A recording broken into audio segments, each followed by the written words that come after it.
Dios te bendiga. Continuamos en nuestro devocional del Evangelio de Lucas.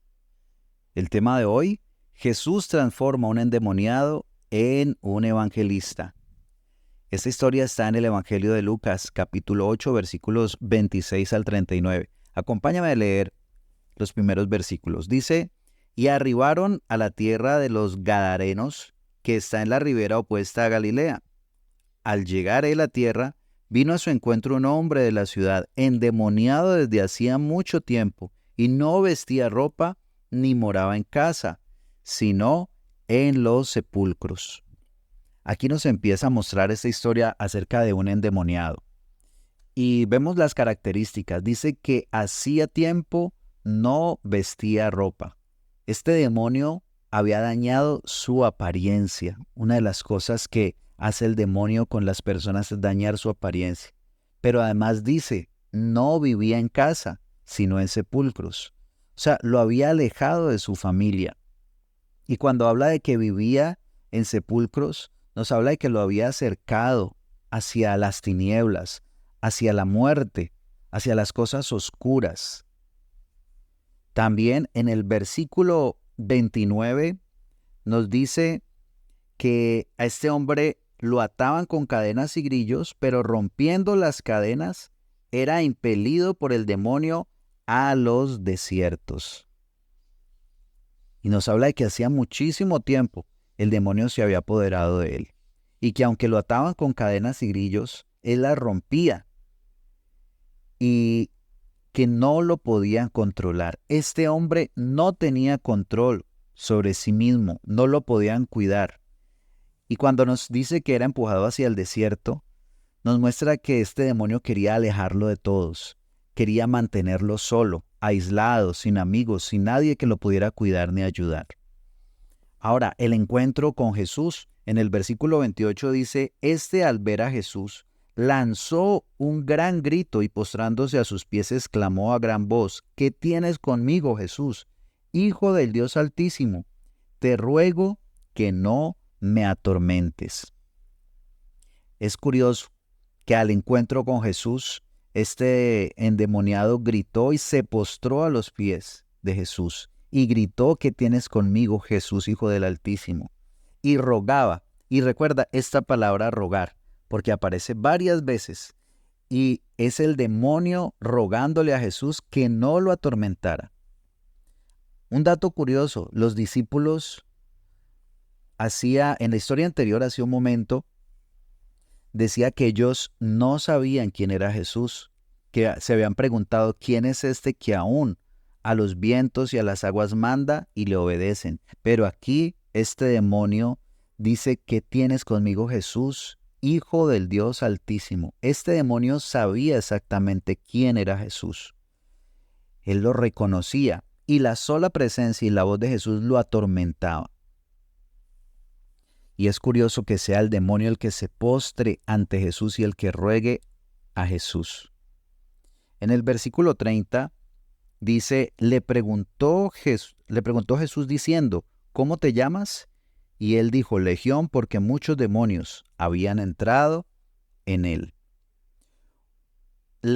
Una legión romana estaba compuesta aproximadamente entre 4 a 6 mil soldados. Por eso podemos creer que esa era la cantidad de demonios que habían en este hombre. En el versículo 31 dice, y le rogaban que no los mandase ir al abismo. Nuevamente aparece esta palabra, rogar. El demonio ruega a Jesús que no lo mande al abismo, porque sabe que Jesús tiene la autoridad para mandar los demonios al abismo. El abismo es ese lugar donde están encerrados los demonios. Y dice el versículo 32, había allí un hato de muchos cerdos que pasían en el monte y le rogaron, nuevamente dice, le rogaron que los dejase entrar en ellos y les dio permiso. Y los demonios salidos del hombre entraron en los cerdos y el hato se precipitó por un despeñadero al lago y se ahogó. Los cerdos eran considerados animales inmundos, y Jesús les permite entrar en los cerdos, y entrados en ellos caen y se ahogan. Al fin y al cabo, los demonios terminaron en el abismo, y vemos que los demonios son inmensamente inferiores a la autoridad de Jesús. Ahora viene la otra parte. El versículo 34 dice, y los que apacentaban los cerdos, cuando vieron lo que había acontecido, huyeron y yendo dieron aviso a la ciudad y por los campos. Y salieron a ver lo que había sucedido y vieron a Jesús y hallaron al hombre de quien habían salido los demonios sentado a los pies de Jesús, vestido y en su cabal juicio, y tuvieron miedo. Y los que lo habían visto les contaron cómo había sido salvado el endemoniado. Estos hombres que apacentaban cerdos vieron y testificaron lo que Jesús había hecho, y causó que la multitud de la ciudad se enterara de la salvación del endemoniado, pero su temor hizo que rechazaran a Jesús y que él se fuera de allí. Es muy triste que por causa del temor las personas se alejen de Jesús, también por causa de su pérdida económica. Cualquier motivo que nos lleve a alejarnos de Jesús es un motivo equivocado. Ahora, en el versículo 35 decía que vieron al hombre del que habían salido los demonios sentado a los pies de Jesús, vestido. Recordemos que al inicio decía que este hombre no vestía ropa, pero ahora nuevamente este hombre está cuidando su imagen, está cuidando su apariencia. Estaba a los pies de Jesús, ahora era un creyente. Había cambiado su forma de ser. También nos dice que estaba en su cabal juicio. Recordemos que este hombre no tenía control sobre su mente, sobre su comportamiento, sobre sí mismo, pero ahora sí tiene ese control sobre él, sobre su comportamiento. Su mente estaba sana. Y en el versículo 38 dice, y el hombre de quien habían salido los demonios le rogaba que le dejase estar con él, pero Jesús le despidió diciendo, vuelve a tu casa y cuenta cuán grandes cosas ha hecho Dios contigo. Así que aquí vemos la transformación de este hombre. Este hombre ahora le rogaba a Jesús que quería estar con él, que quería ser su discípulo, pero Jesús lo mandó que regresara a su casa y que contara las cosas que Dios había hecho con él. Y termina diciendo el versículo 39, y él se fue publicando por toda la ciudad cuán grandes cosas había hecho Jesús con él.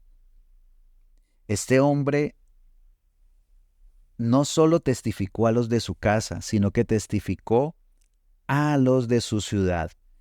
Y algo especial es ese regreso de este hombre a casa donde hacía mucho tiempo no vivía. Se había separado de su familia, pero una de las cosas que Dios restauró allí fue esa relación con los de su casa. Sí que nos deja varias reflexiones. Los demonios quieren ver a la gente alejada de casa, en soledad, quieren dañar su apariencia, afectar su mente. Pero los demonios no pueden competir con el poder y la autoridad de Jesús. Lo otro es que Jesús quiere vernos bien en casa, restaurar las relaciones familiares y que el primer lugar donde se note nuestra salvación y que hemos nacido de nuevo sea en la casa y entre nuestros conocidos. Otra cosa que vemos es que Jesús venía de Galilea y solo visitó esa ciudad, y ese fue el único milagro que hizo allí. Volvió a Galilea, atravesó el mar y lo que hizo fue salvar a una sola persona. Una persona que se salve es importante para el Señor. Y por último, el hombre liberado no tenía estudios teológicos, no tenía mucho estudio, solo su testimonio, lo que Dios había hecho en su vida. Y así es con nosotros, lo que Dios ha hecho en nuestra vida es el mejor mensaje que podemos predicar. Dios te bendiga.